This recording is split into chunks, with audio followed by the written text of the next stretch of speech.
Welcome, I'm delighted to be here with you again in today's book review session. Today's a special day because I'm going to be talking about and I'm going to be reviewing a book that I like very much, but also by an author that I hold in high esteem for a number of reasons. First, primarily because of his authenticity to the art of education, and secondly for his contribution. In today's session, we're going to be looking at Robert Kiyosaki's book, Increase Your Financial IQ.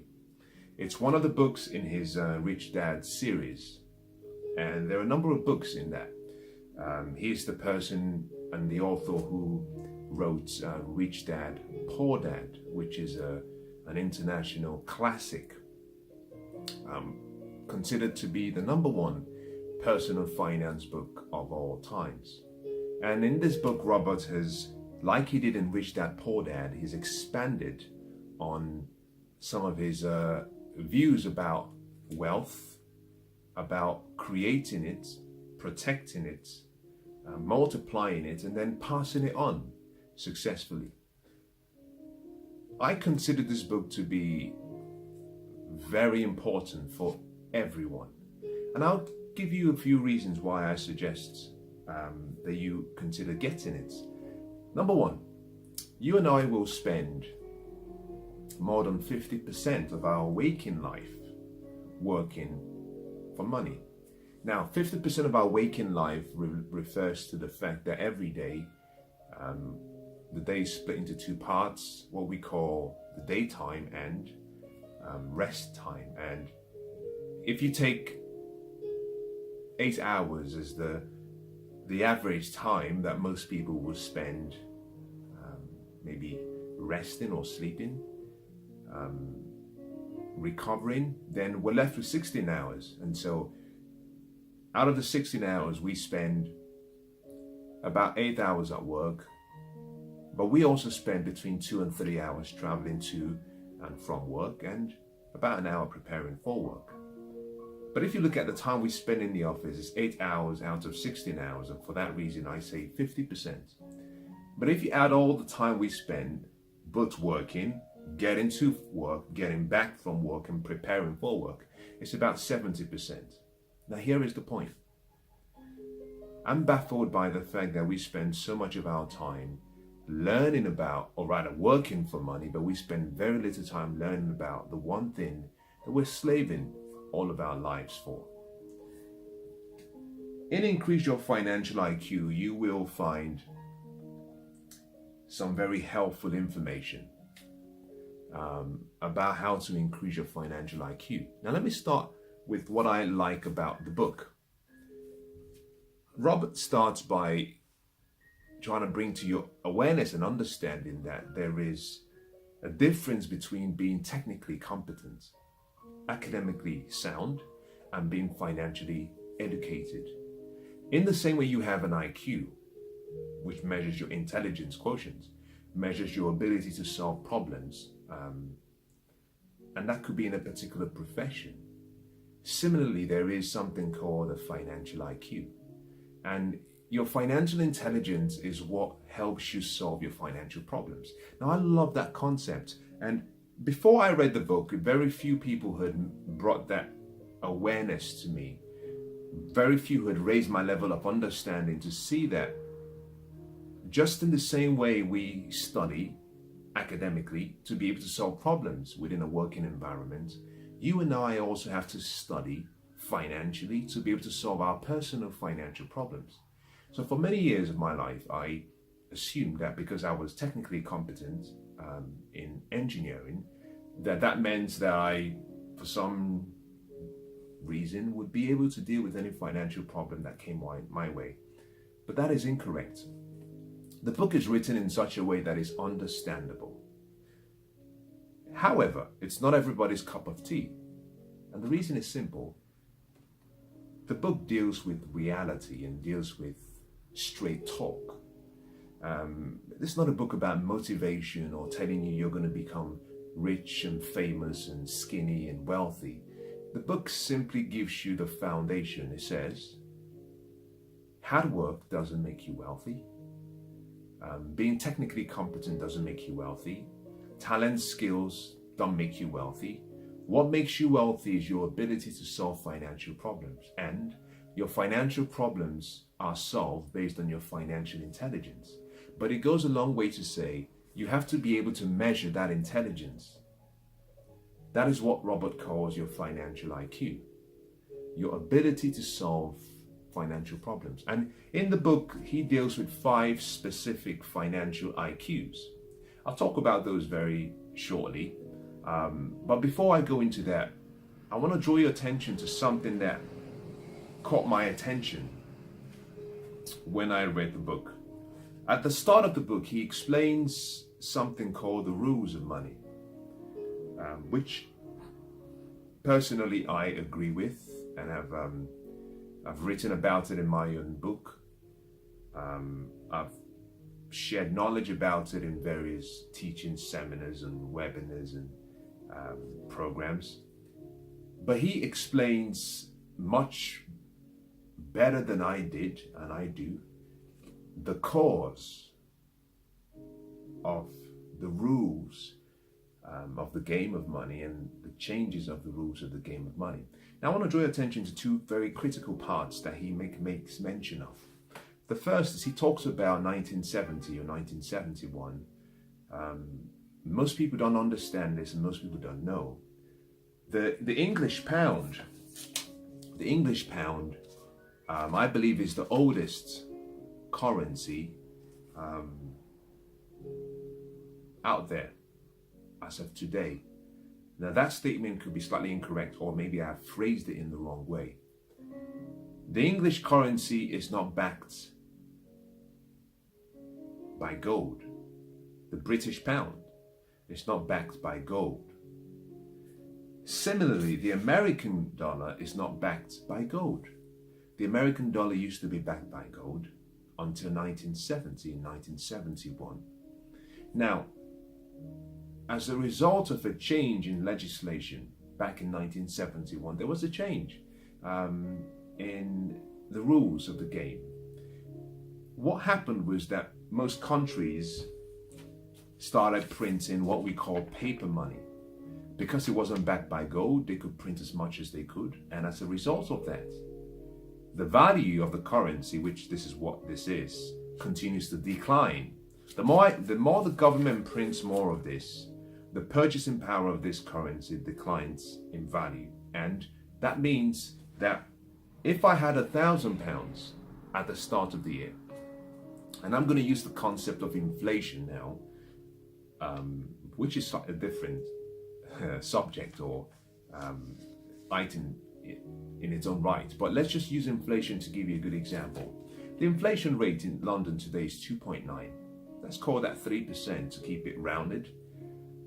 If I had £1,000 at the start of January, at the end of the year, the purchasing power of that £1,000 would have reduced by 3%. So what I could have been able to buy for £1,000, at the end of the year, I cannot buy that with £1,000. That's just to give you a picture of what it means for a currency to be devalued. Now, Robert in this book explains that because money is being printed every day, one of the things you have to understand is that you cannot save a currency. Because if you hold on to your currency, every day it's reducing in value. So you're losing. Robert says that part of your financial IQ is your ability to recognize that change and to do what the wealthy do, which is you must allow this currency to move quickly from one form to another. In other words, you can decide to take this currency. I was looking around to see if I could find perhaps something that I could use as a tangible commodity, but you could decide to move this currency into a commodity, for example, gold or silver. You can also move it into paper assets like stocks, bonds, mutual funds. You could decide to invest in a business. You could decide to invest in real estate. But the purpose of currency is to keep it moving and to enable you create and build assets that appreciate in value an asset that can generate an income. Holding on to your money is taking out all of the power hidden in a currency. So Robert explains that change in legislation in 1971 was drastic, and many people are not aware of it. So historically, we always used to know about the principle of you save money for the long term. That worked before perhaps I was born. My parents applied that principle, and who knows, maybe 50 years ago it was fine. But there have been changes since 1971, and those who are saving a currency are losing. So if you want to save money, you move it into a different form of money that is not a currency, and a form that can retain its value, and even more importantly, a form that can appreciate in value. Now, the second point he makes in terms of understanding changes in history and legislation is something that for a long time I personally didn't know. Depending on whether you work for private sector or public sector, you're familiar with the whole definition and the whole principle of having a pension scheme. One of the changes he talks about is the fact that there have been an introduction of something referred to as a direct contribution pension scheme, rather than what used to be known before, which was a benefit scheme. So you work for a company for a number of years. When you retire, the company would pay you a certain amount until the day you died. Very simple. But he explains that when there was a change in legislation, a lot of companies decided to sign up for what was called a direct contribution. So previously the company contributed to cover your pension. You had to do nothing. It's changed. Now they've passed that responsibility to the individual. The individual now has to contribute. And as a result of that, most people haven't caught up on the importance of increasing their financial education and intelligence so that they can make the right choices as to whether they invest in a pension or whether they invest outside of a pension. He talks about this in the book. Now, in this particular case, this resonates with me very well for a number of reasons.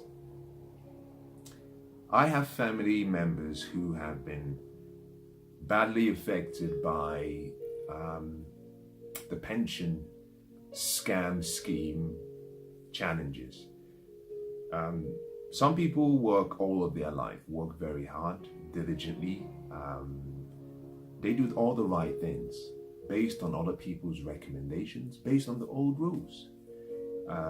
And at the end of their retirement age, they find that all of what they had worked hard for, a lot of it has been stolen by either the pension managers or the people managing the accounts, the company, or in some cases, the company has gone bust and all of their life's work and savings have disappeared.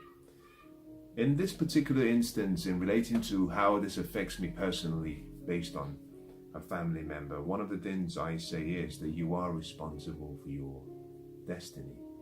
And to delegate such responsibility to other people, I think it's a huge risk. And very few people recognize that risk. In this book, it talks about how you can increase your financial understanding to ensure that you are not a culprit to some of the schemes that exist out there. Those are the 2 points that I found quite interesting to begin with when I started reading the book. Just the knowledge, the history of why there have been changes. Because sometimes it's important to know the why before you're told what to do. You know, if someone says to you, well, don't save money, your response might be, why not? Should I spend it? But here is the most important thing. In the book, it's saying you have to invest. If you save money, you increase your wealth, incrementally. If you invest, you increase your wealth exponentially. Big difference. One is multiplication, the other is simply addition.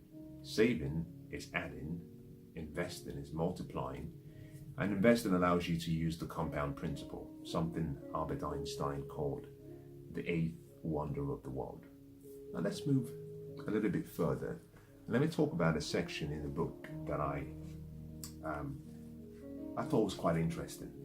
Now, he talks about 5 different IQs that you should have, financial IQs. Remember what I said at the start. Intelligence is really your ability to solve problems, not education, not information. You can be informed, you could be educated, but not know what to do. We're filled and saturated with information. We don't need any more information. We just simply need to apply what we know. And the key here is intelligence, not education. Education allows you to gather information. Education and study allows you to increase your level of understanding and awareness. Application converts the knowledge and understanding to wisdom. Intelligence is the measure of that application of that wisdom to solve specific problems. The more you solve the problems, the higher your intelligence. The measure of your ability to solve those problems, we call your financial IQ. So it's a very simple concept. Now, the 5 different intelligences he talks about are, number 1, you have to know how to make money. You have to know how to increase the money you make. Number 2, you have to know how to protect what you've created. Number 3, you have to know how to budget your money. Number 4, you have to know how to leverage your money. And finally, he says, number 5, you have to know how to increase your financial IQ.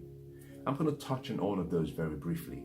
My intention is not like I try to do in every book. I don't want to tell you everything about the book. You have to go buy the book and study the book for yourself.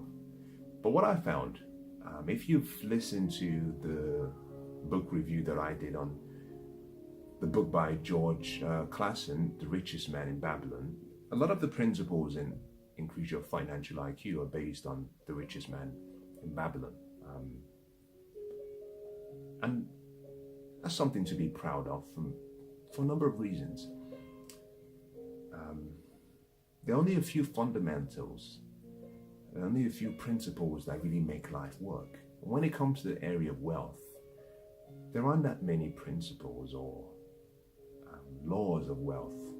They've been there since time began. They're as reliable as some of the universal laws. Let's talk about the first one. In this section, I'm drawn to a section in The Richest Man in Babylon. I think it's the section on the 5 laws of, not the 5 laws of gold.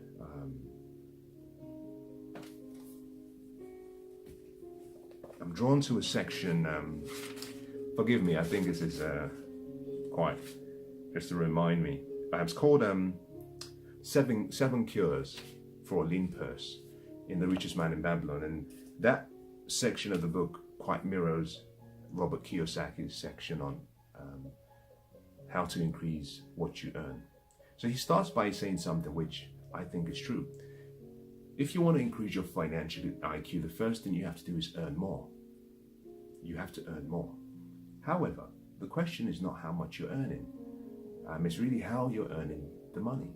So, for example, if you took 2 people to measure your IQ, remember what we're doing here is trying to measure your IQ in 5 areas, 5 specific areas.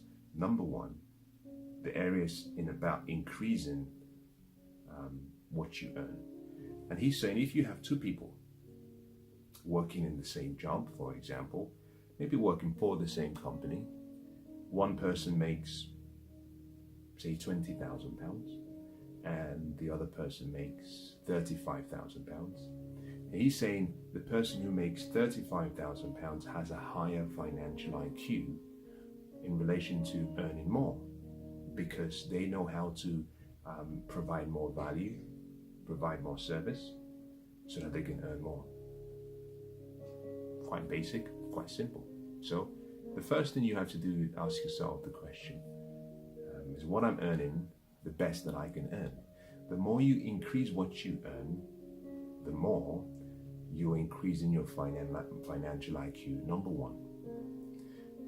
I'm going to deviate very quickly and talk about my view, my observation, and my opinion in relation to this particular IQ number one.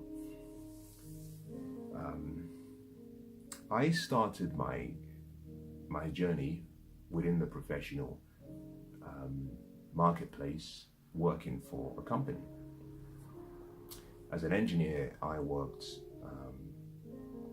for a number of companies, and obviously for every company that I worked for, I gained more knowledge, I increased my understanding and intelligence, and I was able to solve more problems. And I got to the point where I rose up to a position in the company where I was quite responsible for not just the leadership of people, but the delivery of big projects, being an ambassador and a role model to the company, and helping the company achieve its vision. But every time I increased my level of responsibility, I also increased my salary. Now, if you're familiar with the taxation system, then one of the things you quickly realize is the more you earn, the more tax you pay as an employee. So in dealing with the financial IQ number one point, I would simply say it's important to earn more, but recognize that there is a difference between active income and leveraged income. So when I worked as an engineer for a company, I earned active income.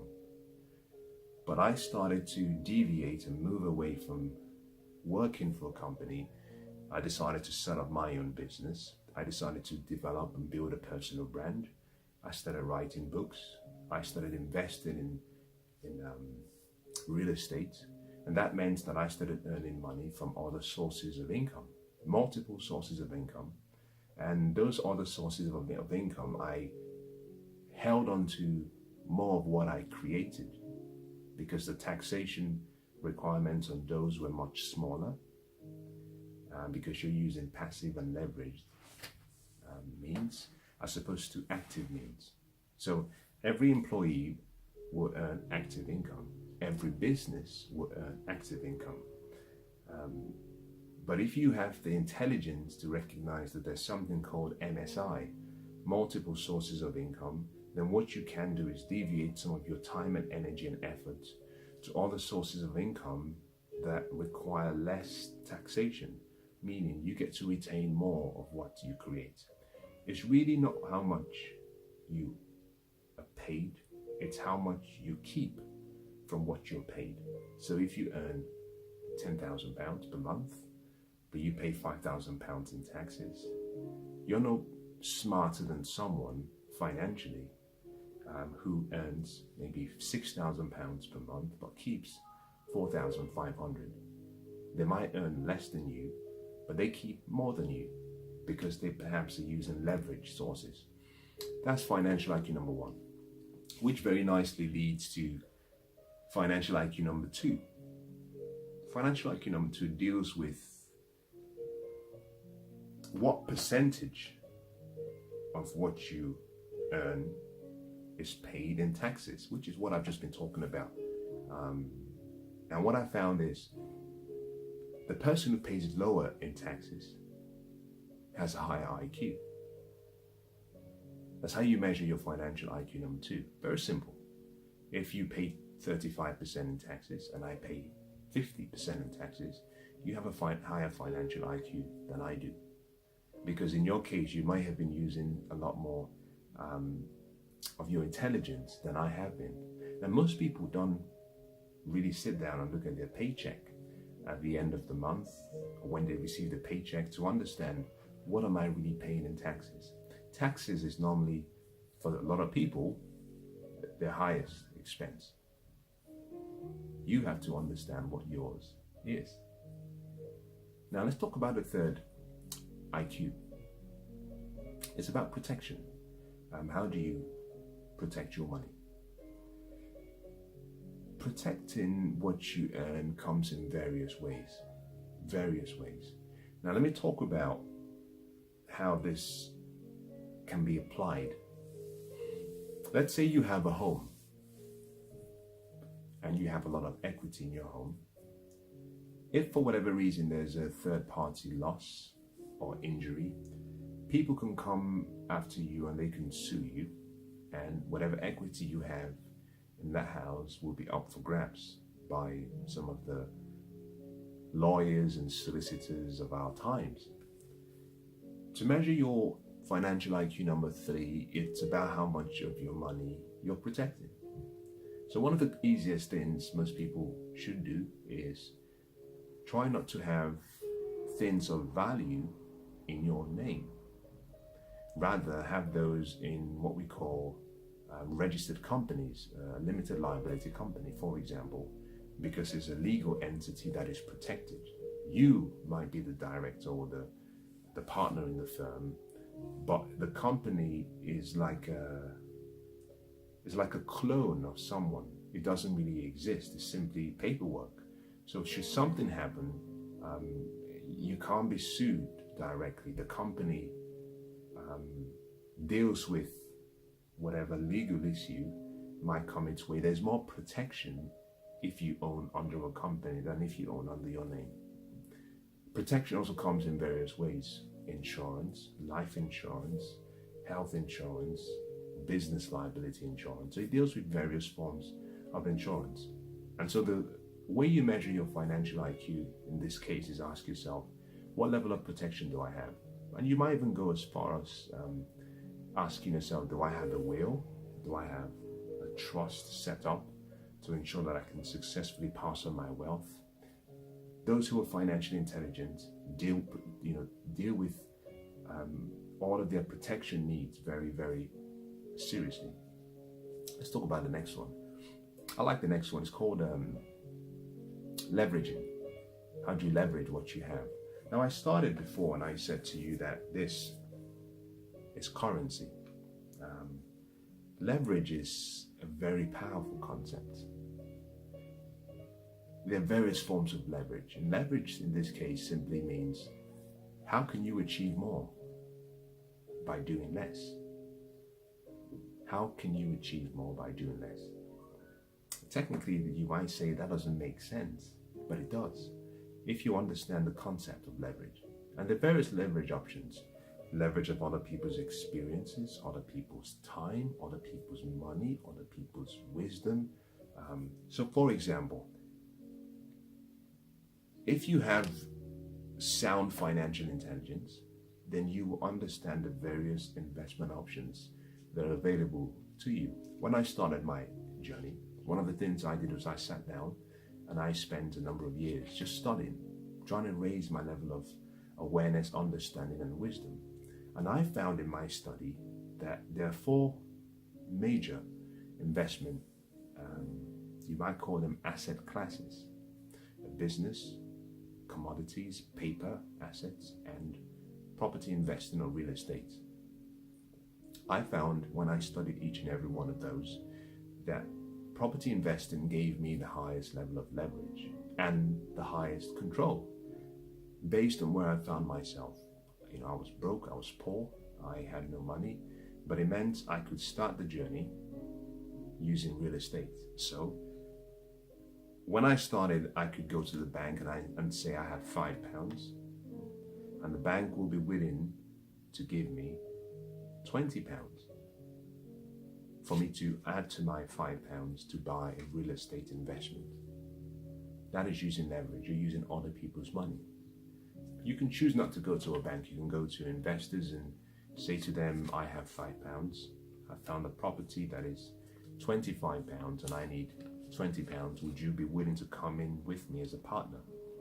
that's using other people's money. All other investment asset vehicles couldn't provide that level of leverage, because in most cases they didn't have the level of control offered by real estate. And for that reason, leverage is important, but you understand how much leverage you can use when you study. So financial IQ, in this case, number 3, I think. At the start, I think I mixed up the first 2, should just been 1. So we talked about increasing your money, making more money. Number 2, protecting your money. We're talking about number 3 now, which is leverage. How do you leverage your money? This comes in such a way that if you have 2 people, one person perhaps earns 30,000, but has a net worth of maybe 70,000. They have one investment, and that investment, they've only achieved that level of net worth by investing their hard cash. The second person earns 30,000, but they have a net worth of 3.2 million, because what they've been doing is they've been using leverage. They've perhaps invested in real estate or other investment options, but using other people's resources and other people's experiences. That individual has a higher financial IQ, number 3, compared to the other. And the number 4 is dealing with how you budget. How you budget. This is a very powerful but very interesting financial matrix. We've all heard about the concept of budgeting. A lot of people don't like to hear it. I have a different view. I personally think that a budget is there to make you wealthy. It's there to help you achieve your goals. And there's a concept in The Richest Man in Babylon where they say that a part of what you earn is yours to keep. And so you must and should pay yourself first. That is exactly the concept used in this section of Robert's book. Pay yourself first. In The Richest Man in Babylon, they talk about how do you begin the journey to wealth. And someone by the name of Arkad, who was the wealthiest man in Babylon at the time, was addressing a number of people. And he was asked the question, well, how did you start your journey towards creating wealth? You started poor, but how did you amass this much over this short lifetime? And he said he found the gateway to learn a formula from another wealthy person called Algamish.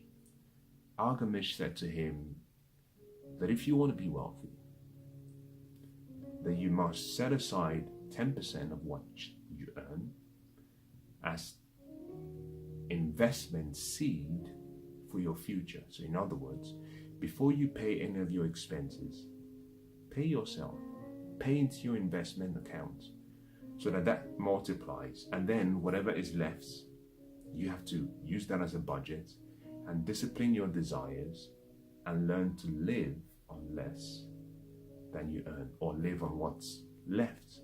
Very simple concept. So I relate to this very much well, because in my personal life, I look at the past and look at the present, and I've tried a number of times to identify what was the difference.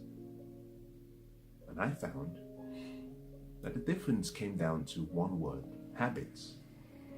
I found at the time when I was very poor and I was in debt, I applied a formula that most people sometimes unknowingly apply. I would earn, but the first thing I would do would be to spend. When I spent, then whatever I had left, I would save. The problem with this was that I always spent more than I earned, so I had nothing to save. But the key point there is the first thing I did was spend. Then I'd saved. But as I started to increase my financial IQ, and the more I studied, wealthy people, they might realize that they did something different. That when they earned, the first thing they did was invest. In other words, they applied the principle of paying themselves first, and then whatever they had left, they spent. But the first activity was to invest. And so the first thing you must ask yourself, if you're trying to measure yourself against this financial IQ number 4, is, do you pay yourself first? And what percentage are you paying yourself? And are you investing it? And what you're investing, are you reinvesting the returns? And are you investing wisely under the guidance of wise people? That is how you measure your financial IQ number 4. Very simple. Pay yourself first, because a part of what you earn should be yours to keep.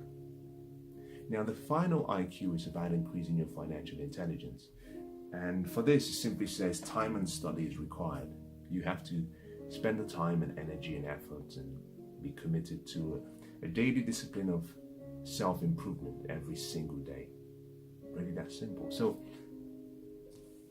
the book Increase Your Financial IQ, I recommend it because the 5 intelligences that it tries to teach you are incredibly important, but also very, very simple to adopt.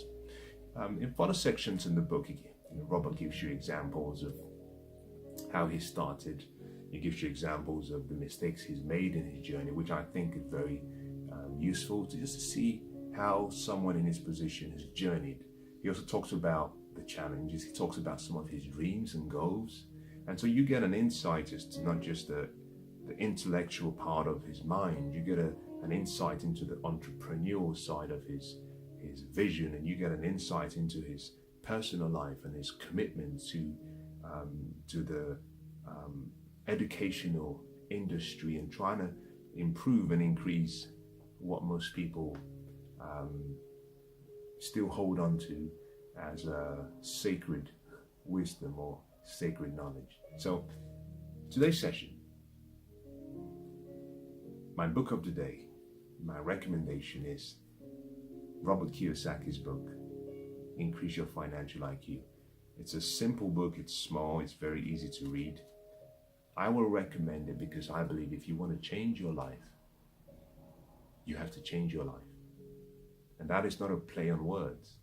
If you want to change your life, you have to change your life. And you start by making a commitment to study. And with the practical steps and with the examples provided and with the expected work assignments that you could get out of this, I think it's certainly worth the investment. And I hope that's been useful. Take care.